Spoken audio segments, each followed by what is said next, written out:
Hello class 12 students, welcome back to my YouTube channel parallel classes. तो आज हम पढ़ेंगे क्लास 12 बायोलॉजी का chapter that is environmental issue. ठीक है, तो चैप्टर स्टार्ट करने से पहले मैं आप लोगों से एक बात क्लियर कर देना चाहती हूँ। अगर आप लोग चैनल को फर्स्ट टाइम विजिट कर रहे हैं या फिर अब तक आप लोगों ने चैनल को सब्सक्राइब नहीं किया है, so you have to must subscribe my YouTube channel. Okay, so let's start studying about our new chapter that is environmental issue.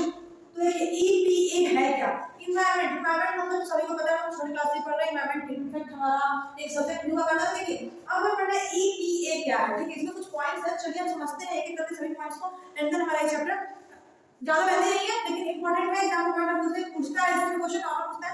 Otherwise biotechnology में जो टॉपिक्स हैं, जो आपका यूनिट है वो ज्यादा पूछता है। बायोटेक्नोलॉजी का, रिप्रोडक्शन का, ये सब टॉपिक ज्यादा पूछता है। हेरिडिटी का टॉपिक का तो आप लोग इसे क्लियर कर दीजिएगा। अदरवाइज मैं और वीडियोस बनाऊंगी जो एग्जाम पॉइंट ऑफ व्यू से कौन से टॉपिक्स इंपॉर्टेंट है, कौन कौन से रिपीटेड क्वेश्चंस, ये सब के मैं वीडियोस अपलोड करूंगी। जितना जल्द हो सके आप चैनल विजिट कर लीजिए। एनवायरमेंटल इशू की अगर बात करें तो एनवायरमेंटल इशू, चलिए चैप्टर स्टार्ट करते हैं। सबसे पहला टॉपिक है EPA. So let's start studying about EPA. EPA,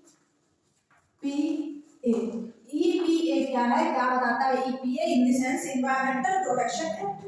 EPA in the sense environmental protection act. तो ईपीए एनवायरमेंटल प्रोटेक्शन एक्ट ये कब आया? तो 1981 में।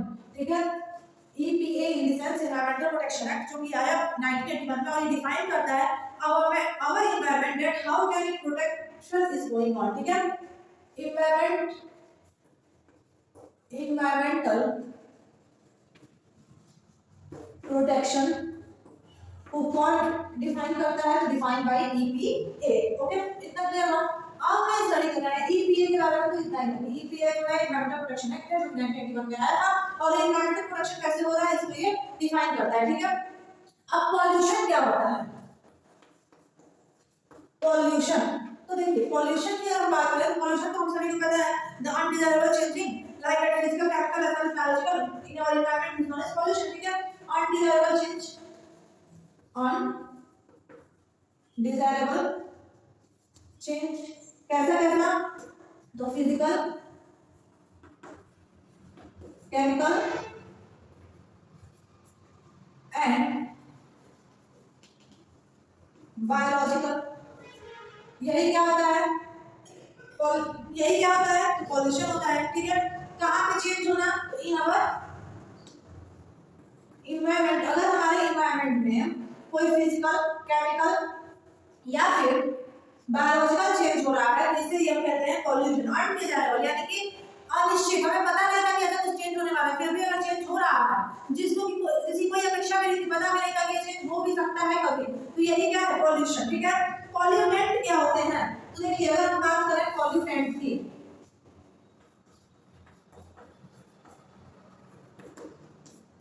पॉल्यूटेंट क्या होते हैं? देखिए सच constant causing the undesirable change is known as pollutant।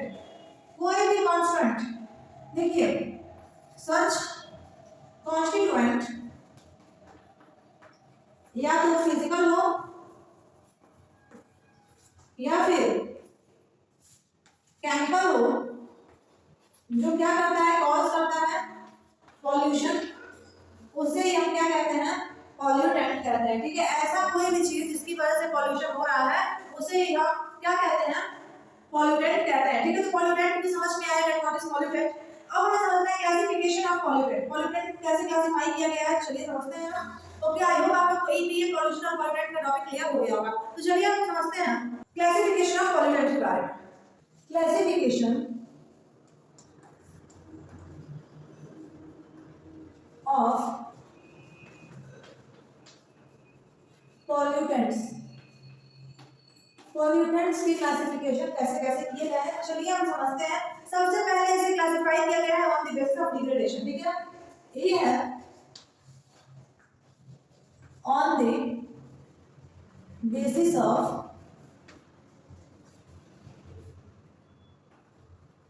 Degradation. तो on the basis of degradation की अगर हम बात करें तो इसे टू पार्ट में क्लासिफाई किया गया है। ठीक है, कौन कौन से हैं ये two part? Biodegradable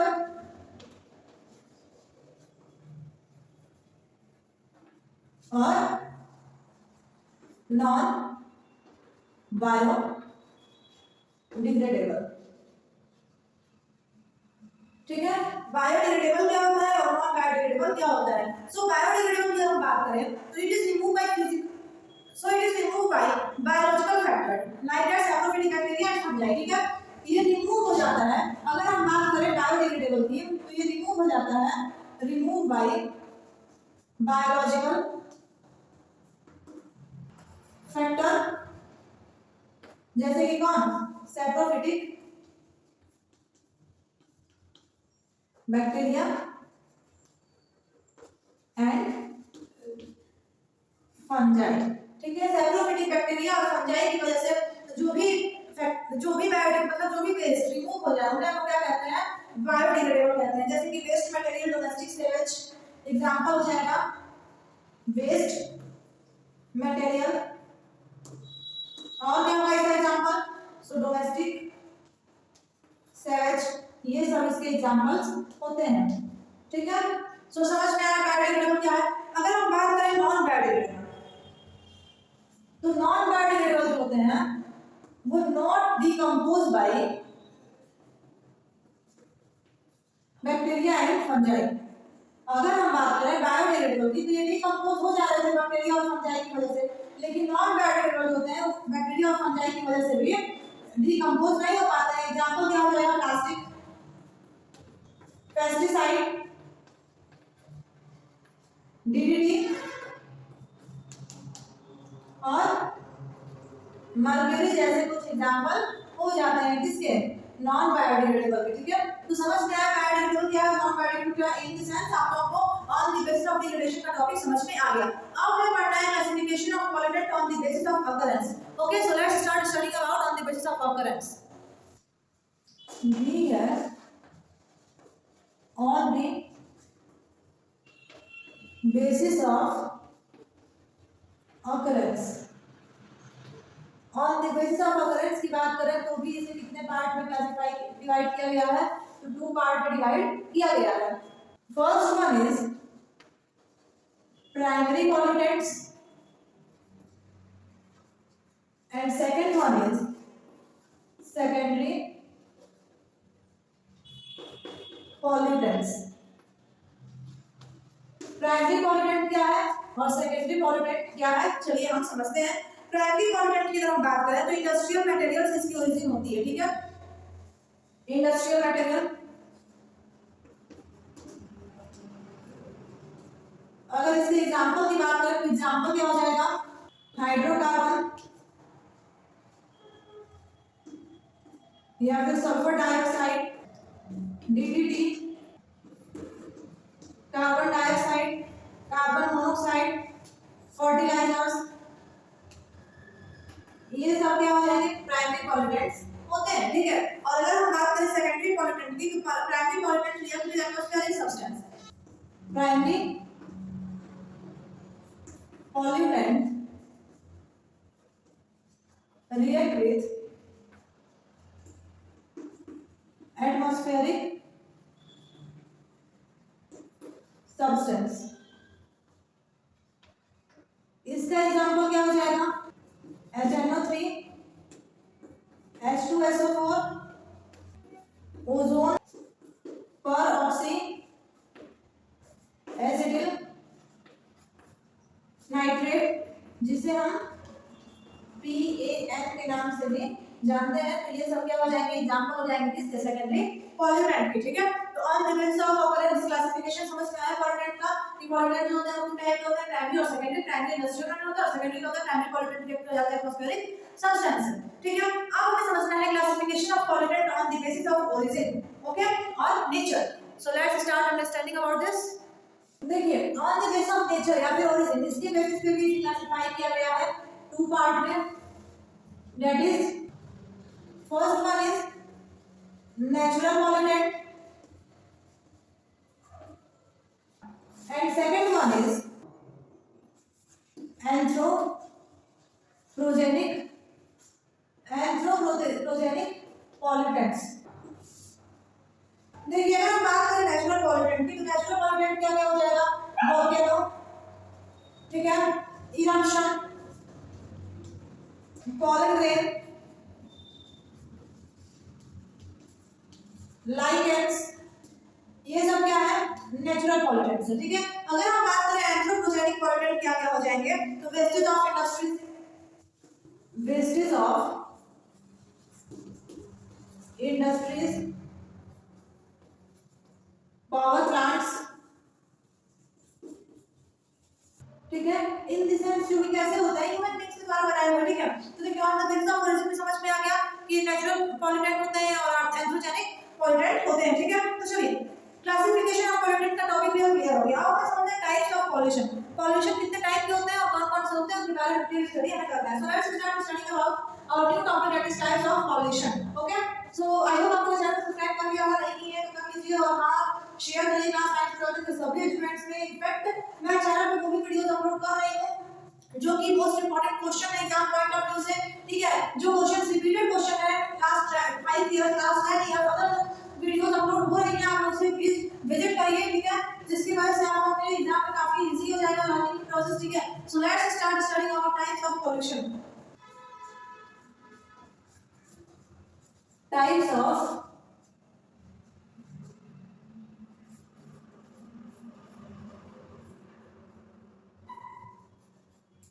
pollution.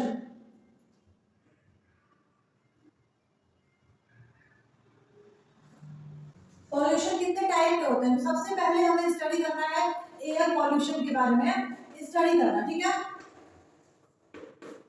Air pollution क्या होता है, कैसे स्प्रेड होता है, ये सब चीजें हम पढ़ेंगे, सोर्स क्या है। ओके, तो देखिए अगर हम बात करें एयर पॉल्यूशन की, when foreign substance like that pollen, dust particle and other gases mixture which causing the harmful effect in our atmosphere known as air pollution। ठीक है, एयर पॉल्यूशन किसकी किसकी वजह से होता है? pollen rain, dust particles, other gaseous mixture,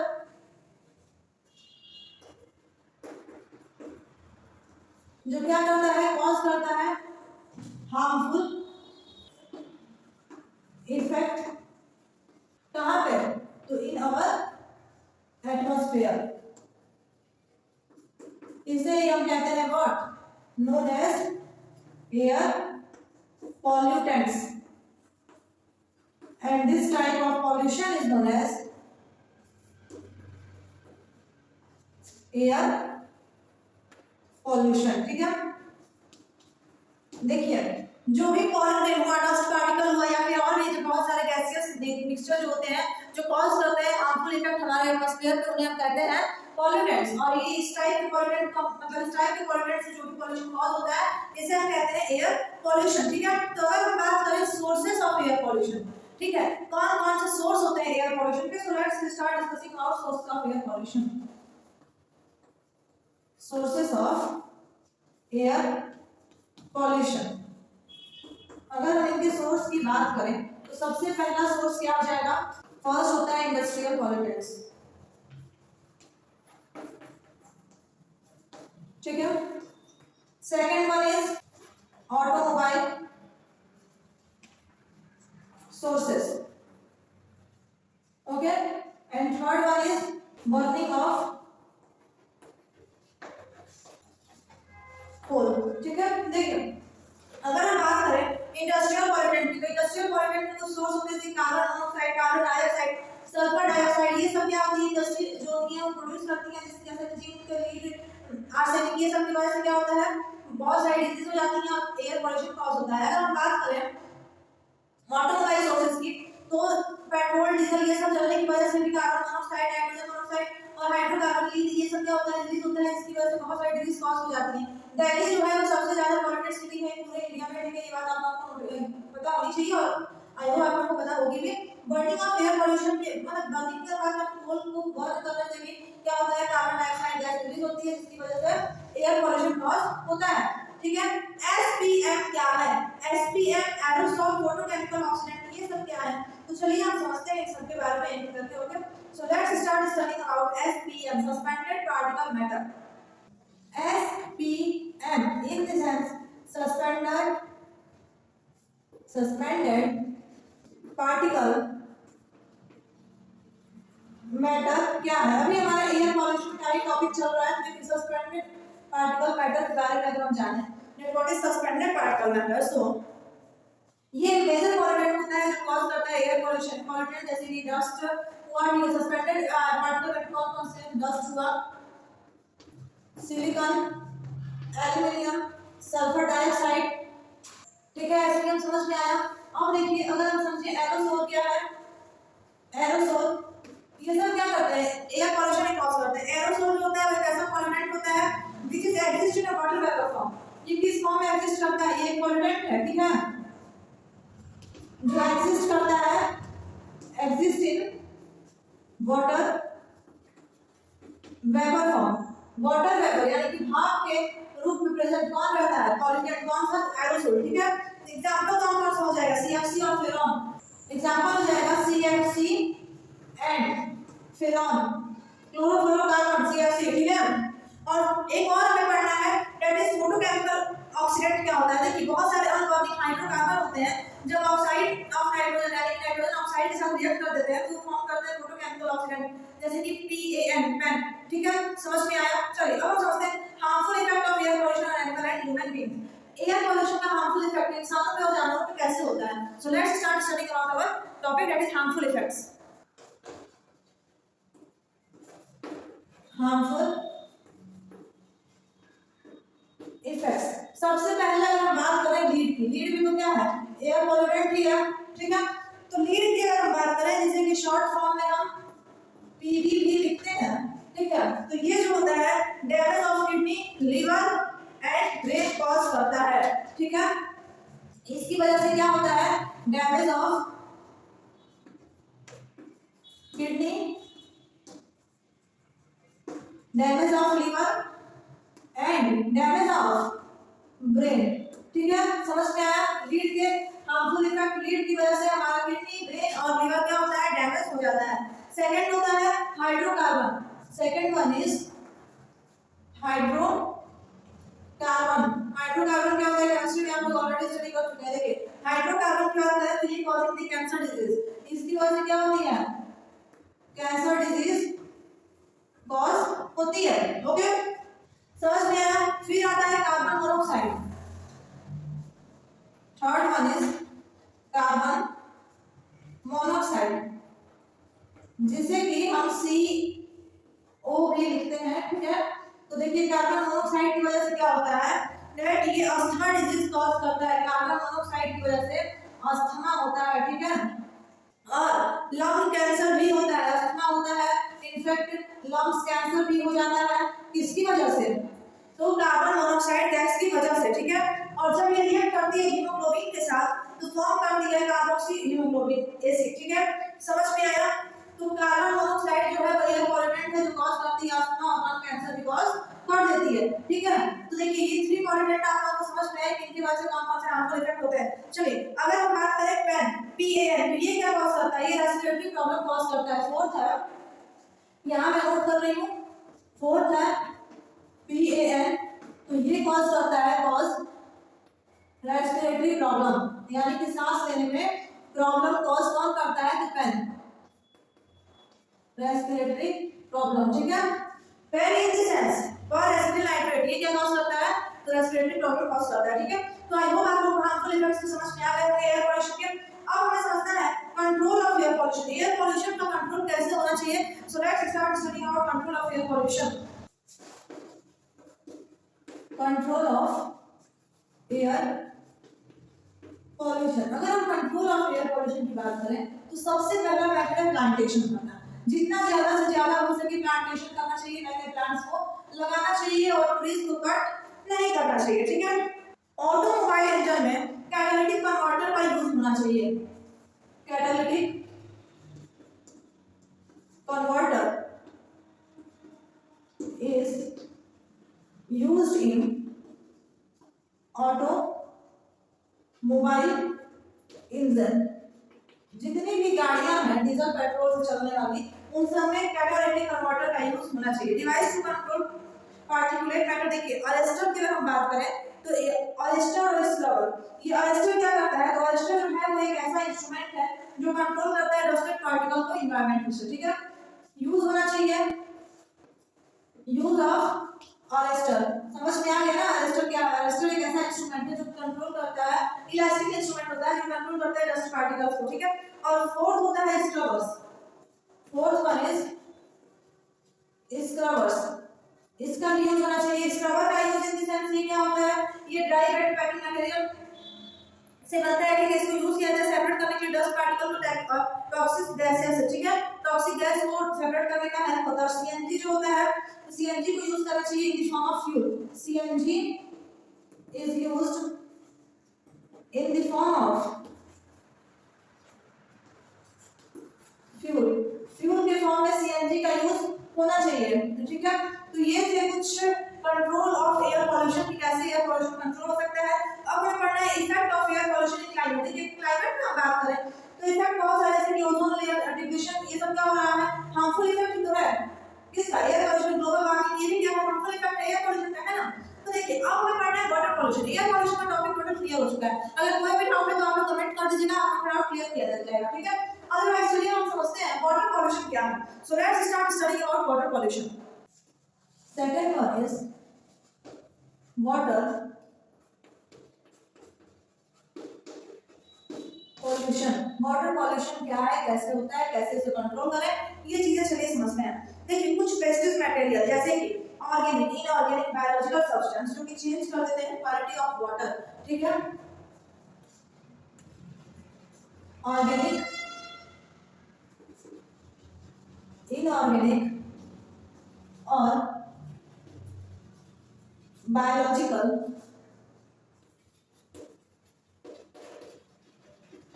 substance which change भी कह सकते हैं, इफेक्ट भी कह सकते हैं, which change और effect the quality of water is known as water pollutants। और इस टाइप के पॉल्यूशन को हम लोग क्या कहते हैं, water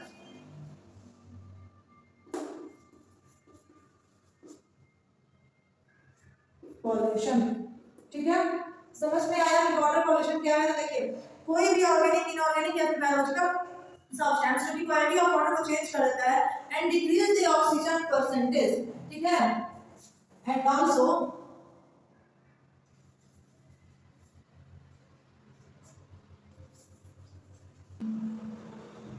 decrease the oxygen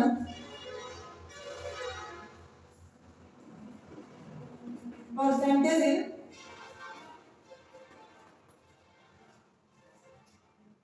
water, ठीक है।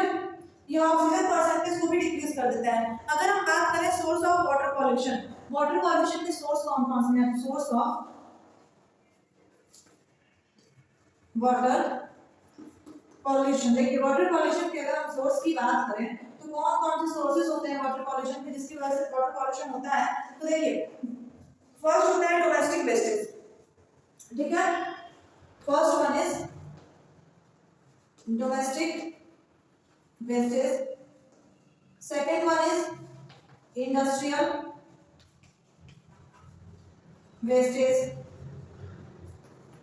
देखिए अगर हम बात करें डोमेस्टिक वेस्टेज की तो डोमेस्टिक वेस्टेज यानी कि जो भी वाटर है होम से सप्लाई हो रहा है उसे डायरेक्ट रिवर सप्लाई कर देने की वजह से वाटर पॉल्यूशन होगा, ठीक है। इंडस्ट्रियल इन्फ्लुएंस से हम बात करें जैसे कि पेट्रोलियम, मेटालिक, कार्सेनिक, ठीक है, लीड, ये सब केमिकल सब्सटेंस, ठीक है, ये सब की वजह से भी वाटर पॉल्यूशन होता है। इनफैक्ट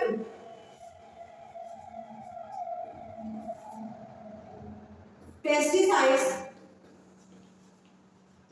एंड फर्टिलाइजर्स की भी वजह से वाटर पॉल्यूशन कॉज होता है।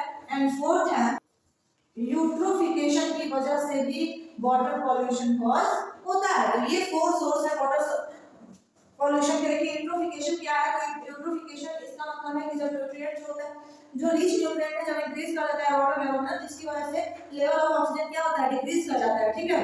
और इसकी वजह से एक्वेटिक एनिमल जो होते हैं वो इफेक्ट हो जाते हैं और इस प्रोसेस को हम यूट्रोफिकेशन कहते हैं, ठीक है।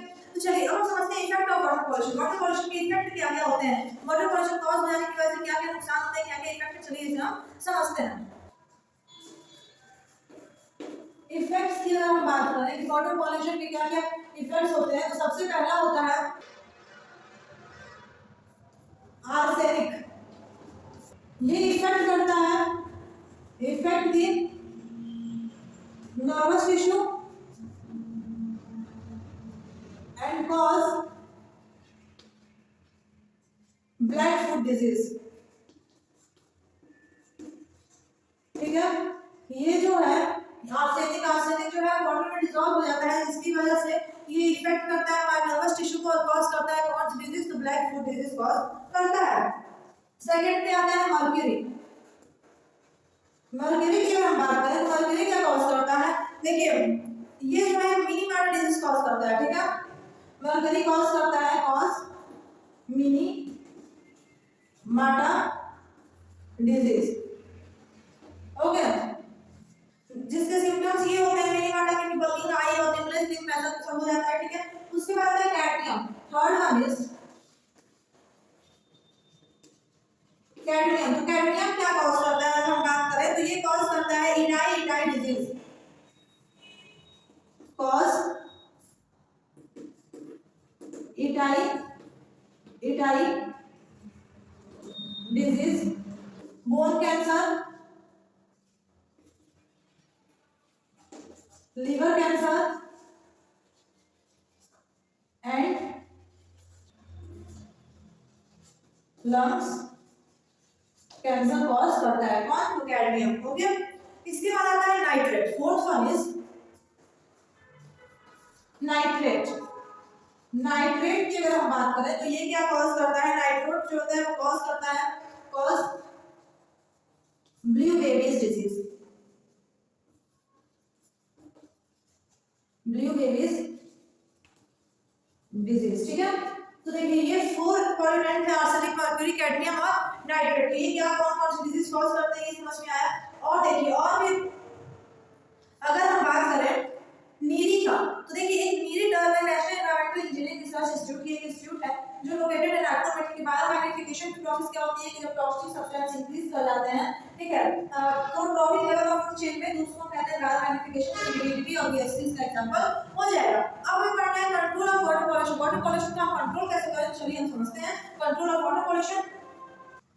तो वाटर पॉल्यूशन के कंट्रोल की अगर हम बात करें तो इसको कंट्रोल हम कैसे कर सकते हैं, देखिए इसके 3 ट्रीटमेंट होते हैं। First one is primary treatment, second one is secondary treatment,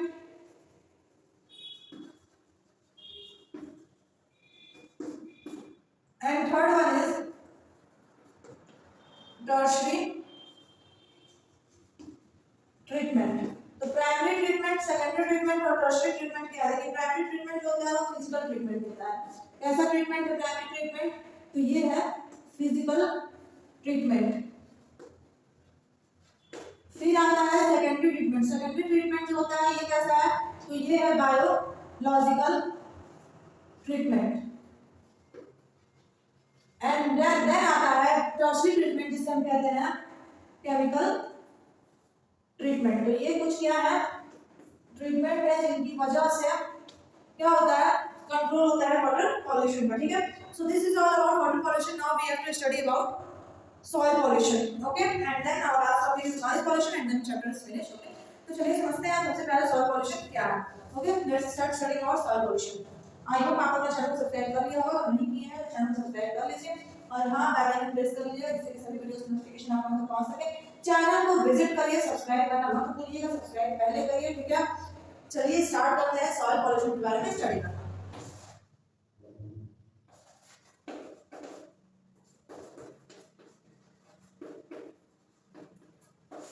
देखिए soil pollution क्या है, जब undesirable factor which are directly decrease the fertility of soil। ठीक है, undesirable factor जो क्या करते हैं, डिक्रीज कर देते हैं, decrease the fertility of soil, उन्हें ही हम क्या कहते हैं, सॉयल पॉल्यूटेंट कहते हैं, और इस टाइप के पॉल्यूशन को हम कहते हैं सॉयल पॉल्यूशन। सोर्स क्या क्या होते हैं सॉयल पॉल्यूशन की, अगर हम बात करें इनके सोर्स की, तो देखिए सोर्स कौन कौन से होते हैं। सबसे पहला सोर्स है fertilisers and pesticides. Second one is acid rain. Third one is industrial pollutant.